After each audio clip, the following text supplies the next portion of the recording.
도시들은 한국인 관광객이 급감하면서 엄청난 고통을 겪고 있습니다. 일본의 지자체와 관광업계는 그야말로 아사 직전의 상황에 놓여 있습니다. 이런 심각한 상황에 위로는 못해줄 망정 일본 정부는 말도 안 되는 논리를 펴니다. 한국에 의존하는 관광구조 자체가 문제다. 이건 마치 남의 집 불구경하듯 이야기를 합니다. 적반하장이기도 합니다. 문제는 본인들이 일으켜놓고 책임을 지방정부에 넘기니 말입니다. 현재 일본 정부는 한일 관계의 회복에 전혀 관심이 없습니다. 오히려 한국인들이 안 와도 된다고 허세를 부리며 다른 나라의 관광객을 유치하려고 안간힘을 쓰고 있습니다. 유력 소식통에 따르면 대마도의 경우 한 해 40만 명 정도의 한국인이 찾았는데 현재는 90% 이상 줄었다고 합니다. 규슈 지방의 경우 호텔, 여관 등의 숙박시설과 골프장이 줄도산에 들어갔습니다. 상황이 이런데도 일본 정부는 전혀 움직이지 않고 있습니다. 앞서 잠깐 언급드렸듯 일본의 총리 관저나 중앙부처에서는 오히려 이렇게 말합니다. 손님의 절반 이상을 한국에 의존하는 것 자체가 비정상이다. 경영을 이상하게 하고 있는 것이다. 한국인 관광객에만 안주하니까 이 지경이 된 것이다. 일본인이나 다른 나라 관광객 유치에 더 힘을 쏟아라. 자꾸 우는 소리만 하지 말고 적극적으로 움직여라. 일본 지방정부가 한국인들만 유치하려고 했던 건 결코 아닙니다. 한국 이외의 외국인 관광객이나 일본 현지인들을 상대로도 관광 유치전을 벌였습니다. 이는 현재도 진행형입니다. 하지만 줄어든 한국인 관광객을 대체한다는 게 말처럼 쉽지 않습니다. 현재 홋카이도는 중국인 여행객을 집중 공략하는 마케팅에 돌입했습니다. 가고시마현은 대만인들을 초청하기 위한 사업을 벌이고 있다고 합니다. 이들은 일본 국내 여행객을 대상으로도 숙박료를 3,000엔, 우리 돈 약 3만 원을 할인해주는 쿠폰도 발행하고 있습니다. 다들 나름의 눈물겨운 노력을 하고 있는 것이죠. 하지만 지자체의 이 같은 노력에도 줄어든 한국인 여행객을 대신할 수요는 쉽사리 늘지 않을 전망입니다. 이유는 여행지들이 오랜 기간 한국인들의 취향과 정서에 맞춰져 있었기 때문입니다. 한국인 단체 관광객을 주로 유치해왔던 만큼 일본 관광객이나 다른 해외 관광객을 유치하려면 시설의 개보수가 필요합니다. 그러다 보니 막대한 돈이 들어갈 수밖에 없습니다. 줄도산 위기에 처했는데 시설 보수에 돈을 쓴다는 건 어림없는 얘기겠죠? 더욱이 지리적인 위치도 무시할 수 없습니다. 한국인들이 주로 찾는 이유는 가깝기 때문입니다. 만약 앞으로도 중앙정부에서 재정 지원을 하지 않는다면 이들 중소도시들은 유정도시가 될 수밖에 없습니다. 앞으로도 일본 여행 불매운동 소식 닥터시사TV가 전해드리겠습니다. 구독과 좋아요 부탁드립니다. 시청해주셔서 감사합니다. 아베 일본 총리는 지난주 개각을 한 뒤 한일 관계에 대해 먼지만큼도 달라진 게 없다고 했습니다. 그런데 이번엔 한국에 대한 수출 규제를 담당할 신임 경제산업상이 또 미동도 없다는 말로 아베의 가이드라인을 재확인했습니다. 이한길 기자입니다. 한국에 대한 입장은 미동도 하지 않는다. 스가와라 이슈 신임 경제산업상이 오늘자 요미우리 신문과 인터뷰에서 한 말입니다. 한국에 대한 수출 규제는 WTO, 즉 세계무역기구의 규칙에 맞는 조치라면서 이렇게 표현한 건데 자신들이 수출한 전략물자가 한국에서 잘못 쓰이는 걸 막기 위해서 규제를 하게 됐다는 근거 없는 주장도 또 되풀이했습니다. 한국에 대한 방침은 먼지만큼도 달라진 게 없다고 한 아베 총리의 최근 발언과 판박입니다. 수출 규제의 책임을 모두 한국에 돌리면서 한국이 물러서지 않으면 일본은 해줄 게 없다는 논리입니다. 다른 장관들도 아베 총리의 가이드라인을 충실히 따르고 있습니다. 国際法に違反をし、日韓関係の基礎を覆し、この1年近く残念ながらこうした状態が続いているわけであります。 아베 내각의 이런 강경 기조는 일본 내 여론을 등에 업고 더 강해질 전망입니다. 최근 마이니치 신문이 실시한 조사에서 응답자의 64%가 한국을 화이트리스트에서 제외한 조치에 대해 지지한다고 답했습니다. JTBC 이한길입니다. 일본산 불매운동이 석 달째로 접어들면서 시장에도 상당한 변화가 생겼습니다. 10년 넘게 수입 맥주 1위였던 일본 맥주는 아예 10위권 밖으로 밀려났습니다. 프랑스나 멕시코 맥주보다도 수입량이 적습니다. 성화선 기자입니다. 한 대형마트의 맥주 할인 행사장입니다. 불과 석 달 전만 해도 한복판에 자리 잡았던 일본 맥주들을 찾기 어렵습니다. 불매운동의 구석자리로 밀려난 겁니다. 소비자들도 찾지 않습니다. 대형마트의 이번 달 일본 맥주 매출은 1년 전에 비해 95%가 줄었습니다. 일본 맥주는 10년이 넘도록 수입 맥주 1위 자리를 지켰습니다. 하지만 지난 7월 불매운동이 시작되면서 처음으로 3위로 떨어졌습니다. 지난달에는 멕시코나 홍콩 맥주에도 밀리면서 13위로 추락했습니다. 1년 전엔 수입액이 90억 원에 가까웠는데 이제는 2억 원대입니다. 3%도 채 안 되는 수준으로 쪼그라든 겁니다. 일본 여행 거부도 계속됐습니다. 이번 추석 연휴가 예년보다 짧은데도 비교적 가까운 일본을 찾는 이들은 많지 않았습니다. 인천에서 일본으로 떠나는 여행객은 지난해 추석 때와 비교해 40% 가까이 줄었습니다. 전체 여행객은 4% 정도만 줄어든 만큼 일본 거부 움직임이 또렷합니다. JTBC 성화선입니다. 한국이 우길기를 정치적으로 이용하고 있다. 한국이 사과해야 한다. 최근 일본의 한 TV 시사 프로그램에서 나온 발언입니다. 내년 도쿄올림픽과 패럴림픽에 등장할 우길기 응원, 또 우길기 메달에 우리가 항의를 하자 도리어 막말로 응수한 겁니다. 온누리 기자입니다. でその旭日旗も嫌だという人にとっては、じゃあ日の丸も嫌なんだろうし、極端な話、客席に日本人がいることだって嫌だって言われれば、ね、全部思い出しちゃうんですよ。 내년 도쿄 장애인 올림픽, 즉 패럴림픽 메달이 우길기를 닮았다는 우리나라의 항의 소식을 전한 일본의 TV 프로그램. 일본 패널은 우길기는 일본을 상징하기에 일본 국기와 같다는 주장을 했습니다. 또 우길기는 정치적 의미가 없다면서 오히려 한국이 정치적으로 이용하고 있다고 설명합니다. 2011年から急に韓国側がこの問題を政治利用したと、そのことをただ世界に訴え続けないといけないということはやはり続くんだと思います。 심지어 잘못된 항의를 한 한국의 사과가 필요하다고 적반하장 발언도 쏟아냅니다. クレームつけた人はちゃんと謝らないと。問題ないわけですか。問題は、本当すいませんでしたって言ってもらわないとね。 그러나 이 메달에 대해선 중국도 그 문양이 우길기를 떠올리게 한다며 문제 제기를 했습니다. 전쟁과 침략의 상징. 그래서 우길기는 아시아 국가들의 역사적 상처와 고통을 되살리지만 일본 일부 인사들은 이 깃발이 전범기임을 부정하며 한국의 대응을 단순한 반일 감정으로 받아들이고 있습니다. 이런 인식은 TV 프로그램뿐 아니라 아베 정권 전반에 퍼져 있습니다.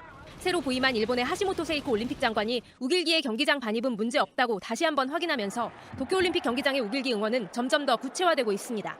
이런 상황에서 국제올림픽위원회 IOC는 우길기를 사례별로 판단하겠다는 원론적인 입장만 되풀이하고 있고 국제패럴림픽위원회 IPC는 패럴림픽 메달은 아름다운 부채살 모양이라고 일본의 주장을 두둔하고 있습니다. JTBC 온누리입니다. 예, 지난달 일본의 수출 규제가 시작된 뒤 일본 여행을 가지 말자는 움직임이 계속 이어져 왔죠. 과연 정말 얼마나 안 갔을까? 지난달 기준으로 따져봤더니 일본을 찾은 한국인 관광객 숫자는 30만 명 정도. 작년에 비해 반토막이 났습니다. 황예린 기자입니다. 지난달 일본을 찾은 한국인 수가 지난해 같은 기간에 비해 48% 줄었습니다. 지난 7월엔 지난해 대비 7.6%가 줄었는데 한 달 새 일본을 찾는 발길이 더 뜸해지면서 한국인 관광객 숫자가 반토막이 난 겁니다. 올해 들어서도 일본이 수출 규제판을 펴기 전까진 한국인 방문객 수가 56만 명 밑으로 떨어진 적이 없습니다. 하지만 지난달 관광객 수는 30만 명 남짓까지 줄어 2016년 수준으로 떨어졌습니다. 한국인이 찾지 않으면서 일본을 찾은 전체 관광객 수도 지난해에 비해 2.2%가 줄었다는 게 관광국의 집계입니다. 올해 내내 오름세였던 일본의 외국인 관광객 수가 처음으로 꺾인 겁니다. 한국인 방문객 숫자는 갈수록 더 줄어들 전망이어서 일본 관광업계는 직격탄을 맞게 됐습니다. JTBC 황예린입니다. 우리 정부가 오늘부터 일본을 화이트리스트, 그러니까 전략물자 수출 우대국에서 제외했습니다. 지소미아를 종료하기로 하고 세계무역기구에 제소한 데 이어 내린 조치입니다. 2달 전에 아무런 예고 없이 한국에 대한 수출 규제를 시작했던 일본은 이번에는 상당한 유감이라며 반발했습니다. 도쿄에서 윤서령 특파원입니다. 한국 정부의 화이트리스트 배제 조치에 대해 일본 정부는 불만을 표시했습니다. ながら韓国側から十分な説明これなされてません。本日制度見直しが施行されたことは極めて遺憾であります。 자신들이 한국을 화이트리스트에서 뺀 뒤 보였던 고압적인 태도는 완전히 잊은 듯한 모습입니다. 日韓関係に影響を与えることを意図したものではなく、ましてや経済報告や対抗措置といったものではない。 일본 언론들도 일본 정부가 먼저 취한 조치는 뒤로 한 채 한국이 보복 조치를 취했다고 전했습니다. 이번 조치로 일본은 수출 시 일괄 허가를 받는 가지역에서 빠져서 가해 2지역으로 새로 지정됐습니다. 이에 따라 1735개 품목에 대해선 일본 수출 시 원칙적으로 모두 개별 허가를 받아야 합니다. 그럼에도 불구하고 일본 정부는 기분은 나쁘지만 별다른 영향은 없을 거라는 입장입니다. 하지만 일부 산업 현장에선 당혹감이 감지됩니다. 니케이는 실제로는 어떤 품목의 수출 수속이 번잡해질지 불투명하기 때문에 당혹감이 커지고 있다고 업계 분위기를 전했습니다. 일본의 반도체 관련 업체의 경우 한국산 원료를 일본산으로 대체할 수는 있지만 교체 작업에만 수개월이 걸릴 수 있어 혼란스러워하고 있다는 겁니다. 도쿄에서 JTBC 윤서령입니다. 어제 일본을 찾은 한국인 관광객 수가 지난달 들어 반토막 났다는 일본 정부의 발표가 있었습니다. 일본의 주요 신문들이 일제히 일면 머리 기사로 이 소식을 다뤘는데 우려를 쏟아냈습니다. 하지만 일본 정부는 큰 타격은 아니라는 입장입니다. 도쿄에서 윤서령 특파원입니다. 지난달 한국인 관광객 수가 지난해에 비해 반토막이 났다는 성적표가 나오자 일본은 충격에 빠졌습니다. 주요 신문들은 관련 기사를 일면에 실었습니다. 관광객의 60%가 한국인이었던 오이타현의 경우 저가 항공까지 운항을 중단하면서 한국인 관광객의 씨가 말랐다고 보도했습니다. 단체 관광객 1,200명분이 전부 취소된 골프장의 실태도 전했습니다. 홋카이도의 지방은행이 관광업계를 상대로 긴급 융자 창구를 연 것도 소개됐습니다. 한국인 관광객의 빈자리는 도쿄 도심에서도 쉽게 눈에 띕니다. 수출 규제 이전까지만 해도 한국인들로 붐볐던 관광지인데요. 지금은 한국어가 거의 들리지도 않고 보시는 것처럼 안내문에도 한국어는 사라졌습니다. いや、だいたい半分ぐらいなんですね。韓国の方だけでね。商売はやっぱり影響してますね。3割ぐらい影響してますかね。 그래도 일본 정부는 다른 나라 사람들이 많이 와서 문제가 없다는 입장입니다. 中国は対前年比 16%、欧米や東南アジアは対前年比 13%、この大幅な増となっております。 하지만 일본과 가까운 대만이나 홍콩의 경우 2번 이상 왔던 재방문객이 많아 성장세를 더 기대하기는 어렵다는 게 업계 분석입니다. 도쿄에서 JTBC 윤서령입니다.